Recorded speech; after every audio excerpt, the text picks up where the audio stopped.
Ayan mga kababayan, dito tayo ngayon sa may Ilog Pasig Esplanade. At alamin natin dito ang ganap o nangyayari dito sa may Esplanade mga kababayan.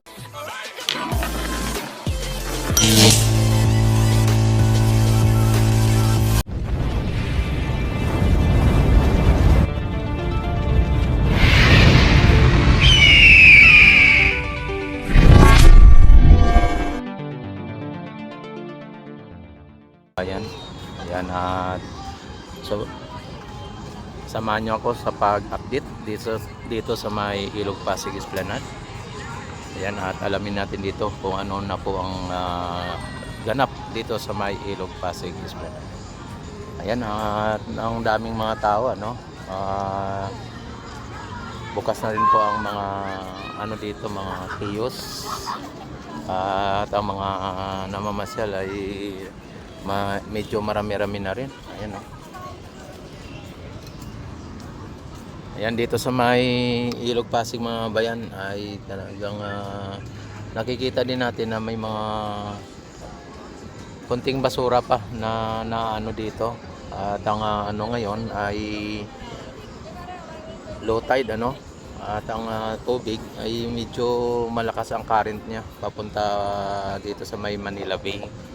Ano? Malakas ang agos ano. Ayan at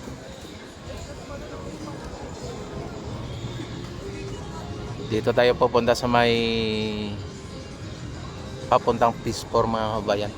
Alamin natin dito kung ano po ang mga nangyayari at maging dito sa may Peace 1C ano, kung binubuksan na ba o wala pa o ganun pa rin ang sitwasyon na nakasarado pa rin.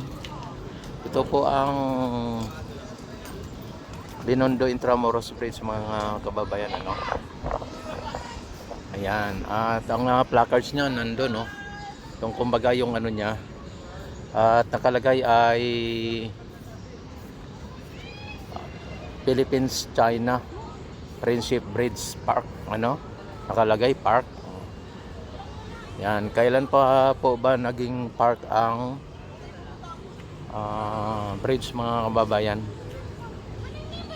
Ang pagkakaalam ba, excuse me, ang pagkakaalam ko ay Binondo Intramuros Friendship Bridge. Ayan, ganyan. Bagong silang. Ayan o, yung ano.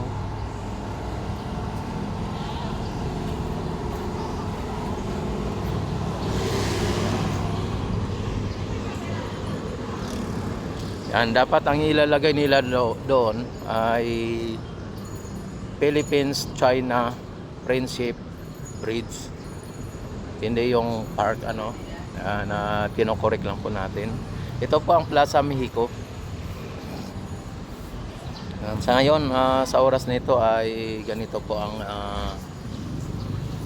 sitwasyon dito sa may Plaza Mexico at ang mga siklista natin. Hello, shout out. Dito mga bayan ay priority dapat ang bisikleta dito. Kaso lang at kapag ito ang ganitong oras na may mga namamasyal na ay pinagbabawal nila yung pagsakay sa bisikleta ng mga siklista no.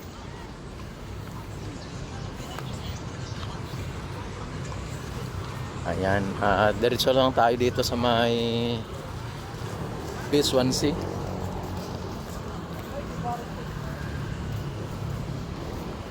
Napakababaw po ng tubig ng ating Ilog Pasig. Dito may konting mga natrap dito na basura.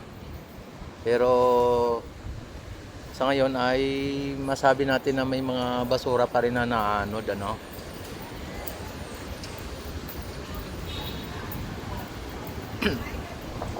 Yan dito. Nung nakarang araw ay sobrang daming basura dito. Pero sa ngayon na wala na no. Siguro tinanggal na siguro o naanod lang o ano na bang nangyari doon. Pero sa palagay ko na tinanggal na nila kasi hindi naman talagang tumaas ang tubig dito sa ngayon eh. Simula nung nakarang araw ay talagang palaging naka low tide ano. Yan na siguro ang epekto ng yung lindol sa sa hindi lang sa Mindanao kundi sa iba't ibang bahagi ng mundo no. Talagang nung nakaraang araw kahapon ay naglindol na naman muli sa South Cotabato no, o doon sa Mindanao naglindol na naman. Kaya sabi ng kapatid ko doon sa Mindanao ay araw-araw ay naglilindol doon. Ano na kaya ang nangyari doon, bakit araw-araw no? Pero parang hindi din ako naniniwala na pero sabi niya ay araw-araw daw na naglilindol. Talagang may lindol daw doon sa Mindanao. Dito kung inyo nakikita mga bayan ay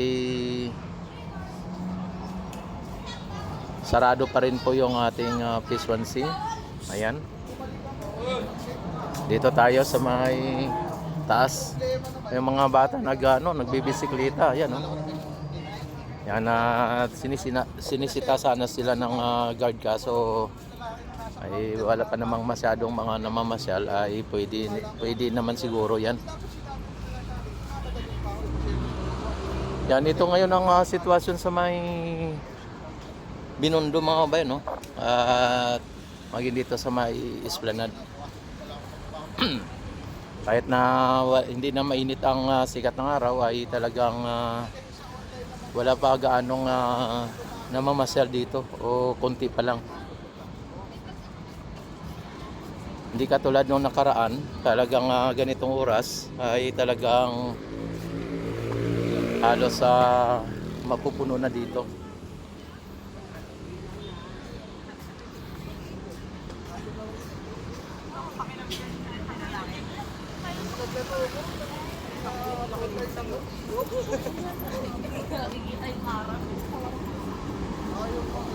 Yan, napakaganda po ng ating pasyalan dito.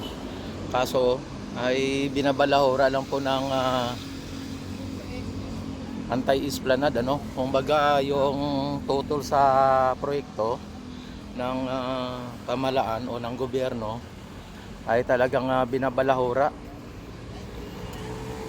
Lalong-lalo na yung mga DDS ano.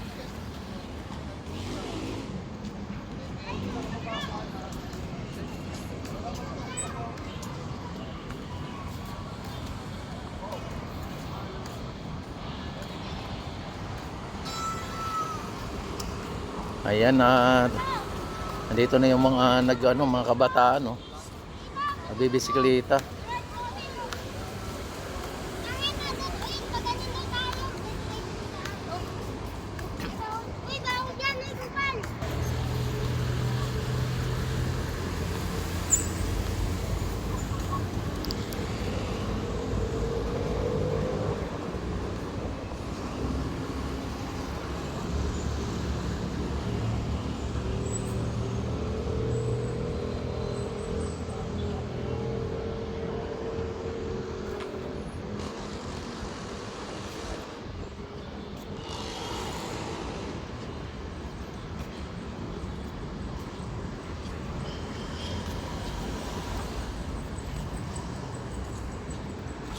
Ayan po ang the First National City Bank of New York mga kababayan no.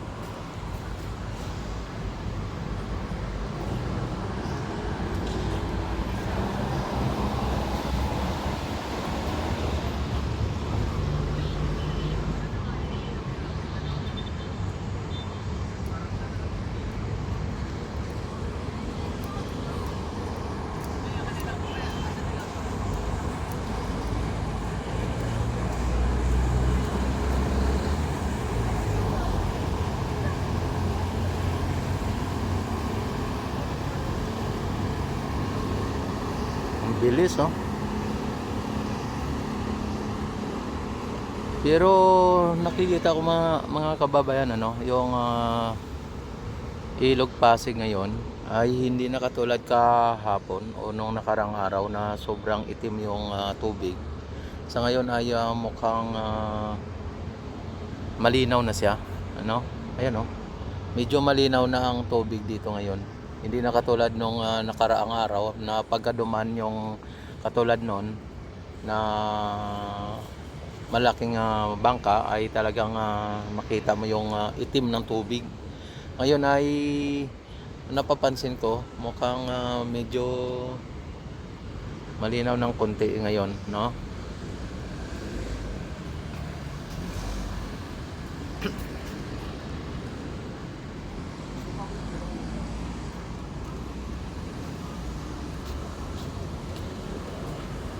Tapos dito naman sa may fountain ng Piswan Sea, may mga security tayo dito na nakabantay, ano? Pagka pumasok ang mga turista ay mayroon silang mapagtanungan at talagang may security dito. Mababaw pa rin ang tubig mga kabayan, no? Nakita naman ninyo sa gilid doon ay nakikita yung pinakalupa, no? Pati maging doon sa ilalim, oh.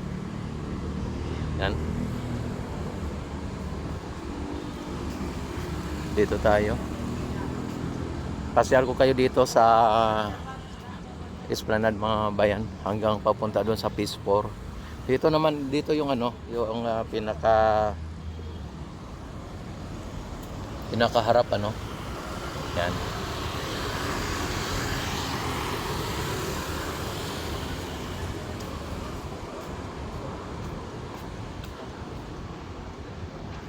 Yan, dito naman sa kabila ay makikita ang Binondo Intramuros Bridge mga kabayan.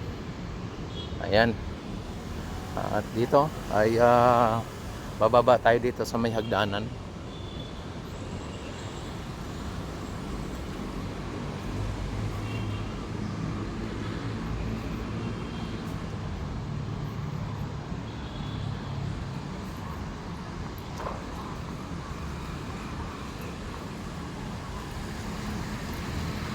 Ayan, may mga umakyat dito.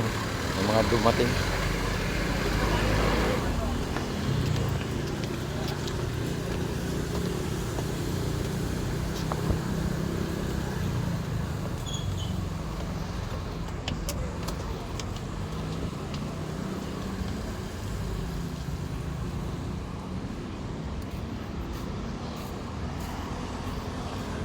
Yan, ito po ang itsura ng ng Piswan Sea. May hagdanan, tapos dito sa kabila ay daanan ng bisikleta.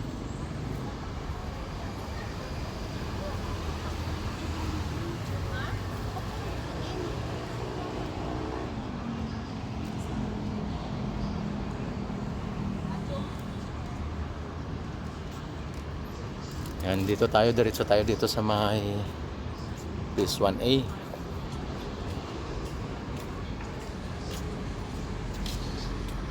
Hello. Ay, shoutout ka muna. Shoutout po, Mark Lorenzo. Yan Hello, shoutout kayo dyan. Yan Yan, shoutout. Ayan mga bayan, ang mga namamasal dito ay masaya lang po. Dito ay stress reliever dito.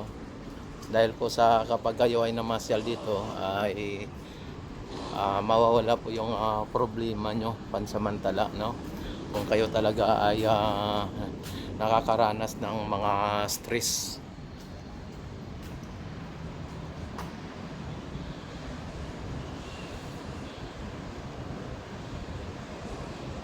MB Beautiful. Ayan MB Beautiful.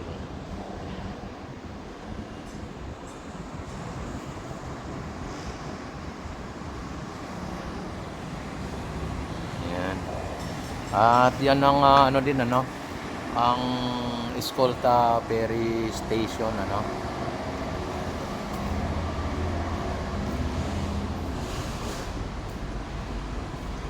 Yan, dito kitang-kita po yung dito, yung mababaw ang tubig mga kababayan, at may mga konting mga basura. Ano? Ayan. Diretso tayo dito.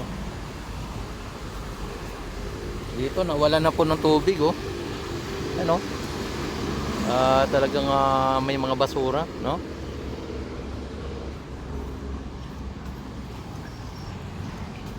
Yan, sana bigyan ng ano no, ng halaga, o bigyan ng pagpapahalaga ng gobyerno natin o ng lokal na pamahalaan.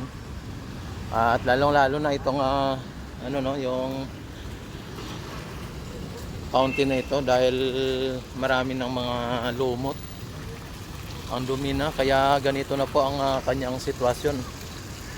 Mahina at mabagal, o talagang halos hindi na po ano no, yung tubig, dahil po sa napaka rumi na. Yan, oh, dapat ganito po ang kanyang forma ng bawat ano na yan, oh. Dahil po sa barado na ay hindi na po ganito ang nagresulta, no. Ang naging resulta ay yung ganon. Ang mga turista dito, mga ano, mga dayuhan. Wala, ito na naman, no, mga kabayan, dito sa may National Post Office ay giniba na po yung mga parang mga ano dito, oh. Tapos ang pagkalam ko, inaayos na po ito. Ang National Post Office na to, inaayos na at nire-renovate na sa loob, no? Yan, at nakita naman ninyo may mga ano na, may mga bakod na dito sa gilid para hindi makadisturbo, no? Yan, inaano na po dito, ginigiba po. Ayan, no, giniba po yung mga office dito, no? O mga yan, itinayo dito ng mga ginawang opisina. Yan. At malamang ito ay hindi natin na ano, no, kung gigibayin din, ano. Pero dyan ay giniba na. Ayan, at dito ay ano natin dito, ikot tayo, diretso tayo dito sa may phase 4, mga kababayan, doon papunta ng Arroceros.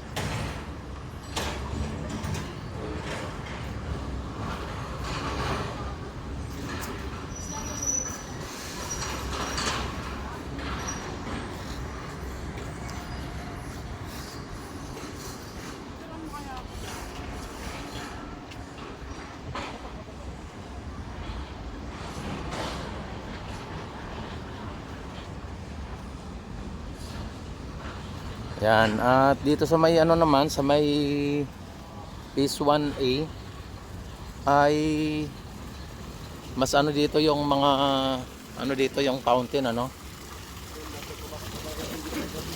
Hindi siya barado kasi hindi naman marumi yung tubig dito.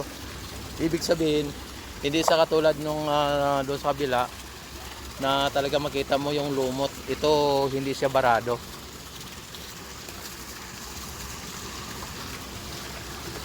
Ayan, at maaga pa ay pinapaandar na nila yung fountain, ano. Dito sa Esplanade, ang itong phase 1A ay ito po ang may mas mahaba na fountain, at sa aking tintansya mga nasa 50 meter po ito. Ang haba niya ay 50 meter, ano, kung hindi ako nagkakamali. Ano, may pagkabarado pa rin, no. Makikita nyo naman pagka ano. Tapos ito, dapat malakas po yan, eh.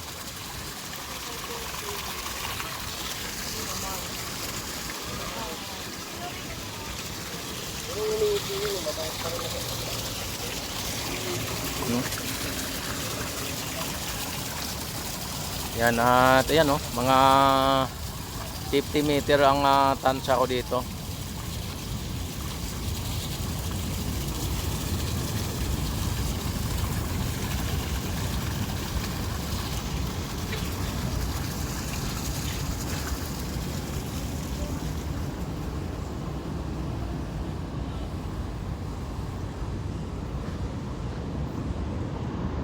Napakababaw po ng tubig. Ayan, oh, may mga makikita natin yung lupa dito.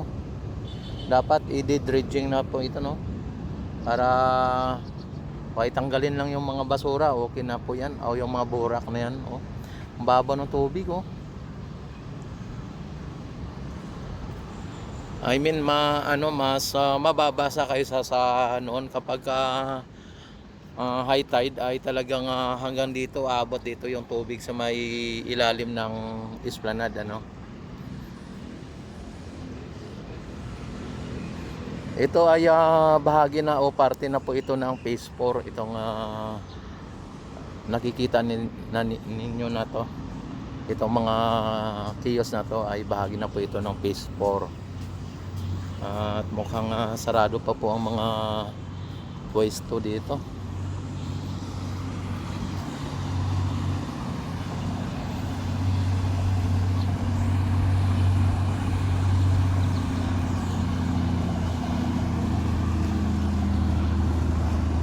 Itong ferry boat, mga bayan, pagka sumakay ka dito, ang pagkakaalam ko ay kapag government, mayroon kang government ID, ay libre lang po sumakay dito, no?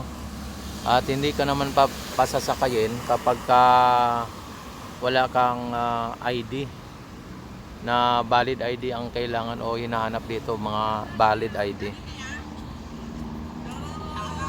Oy, shoutout kayo dyan. Oy, Shoutout sa mama ko dyan, lagi nagpapalamon sa akin. oy, Mama ko dyan. lagi nagpapalamon. Shoutout kay Bibing. Shoutout. Ayan. Kain ka, boss. Thank you yan. Ayan, sige. Ayan mga bayan, ano. Wala pa tayong nakita dito sa may phase 4 na area, no. Dito sa mga kiosk ay bukas ngayon, ano. Pero may mga nakaano na dito. May mga nakapwesto na, no.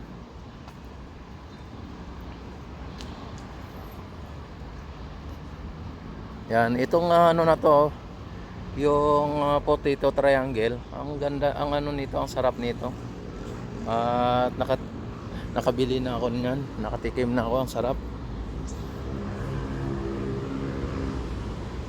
50 pesos ay 3 piraso sa halagang 50 pesos.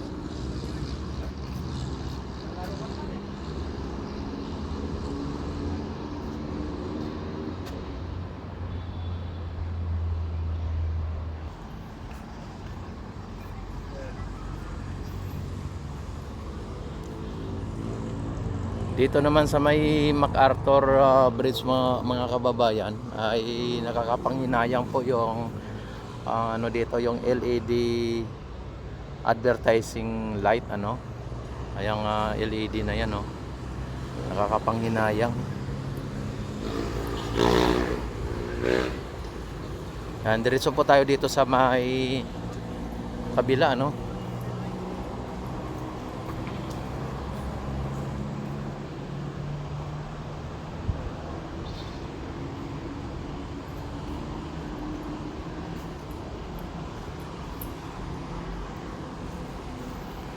And dito naman, no, na putol-putol yung mga ano eh. Andito sa kabila ay nakita naman ninyo mayroon din, ano. Nakakapanghinayang po ang mga nagastos dito. Ninakaw lang po, no.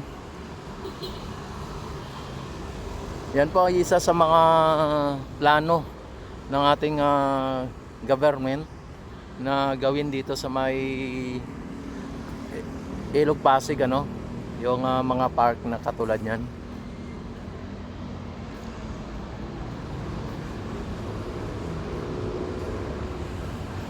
Yan, itong lugar nito ay dati ay talagang masukal at talagang sobrang ano dito, sobrang nakakatakot ang lugar nito dahil ito ay isa sa mga notorious na mga hold-upper, mga snatcher, mga addict, no?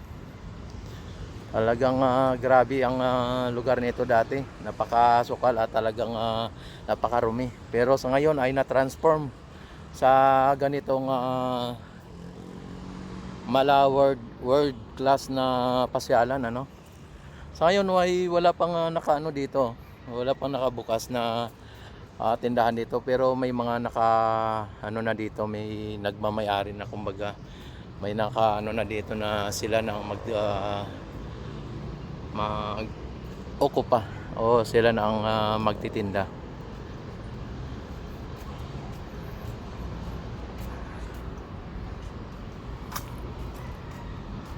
Ayan, oh. At napakaganda po ng ating esplanade, mga bayan, o ang ating pasyalan. Pagka ito ay talagang binigyang halaga ng ating pamahalaan. Ayan, at ito naman ang Loton Ferry Station, mga kababayan, ano. At sa mga nagtatanong, ito po ay temporary close pa lang.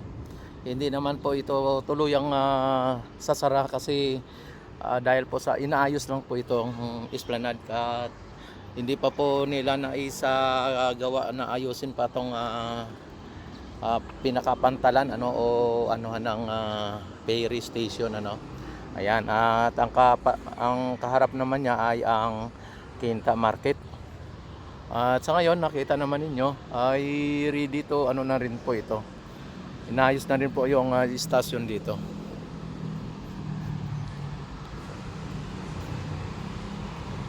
Yan, at hindi naman gaano kadami po ang mga basura na naanod sa ngayon.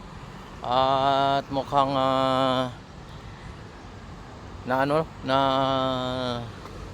kita siguro ng ating mga pamunuan dito sa may Ilog Pasig ang mga basura na talagang sandamakmak o sandamukal na basura nung nakaraang araw, ano.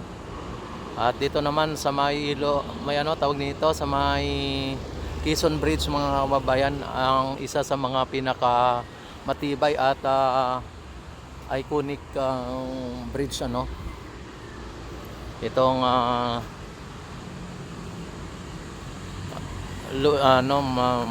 Manuel L. Quezon Bridge, mga kababayan. Ipinangalan po ito kay Manuel Luis Quezon, ang ama ng wika ng Pilipinas. Ayan.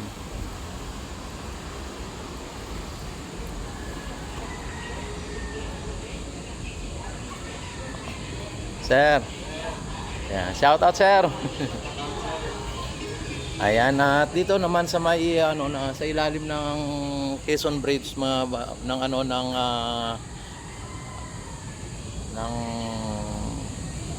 Quezon Bridge o Quezon Bridge ay napakaliwalas, ano. Ayan, oh. At ang ang katabi ay ang Arroceros Forest Park. Ito po ang kaisa-isang forest sa loob ng siyudad ng Maynila, no? At maging sa Metro Manila, ito ang kaisa-isang forest sa Metro Manila, mga kababayan. At ito ay dinibilo po ng ating butihing Yorme Isko sa pamamagitan po ng ating lokal na pamahalaan. At sa ating Yorme Isko ay talagang pinaganda at inayos itong Arroceros Forest Park, at hindi po siya sinira, ano. Bagkos ito ay lalong pinaganda at ginawang park. Ayan. Dito sa may Ilog Pasig Esplanade, mga bayan, ang programa ng ating gobyerno ay Pasig Bigyang Buhay Muli. Ito ay sa pangunguna po ng ating First Lady Lisa Marcos. Ayan. PBBM Pasig Bigyang Buhay Muli.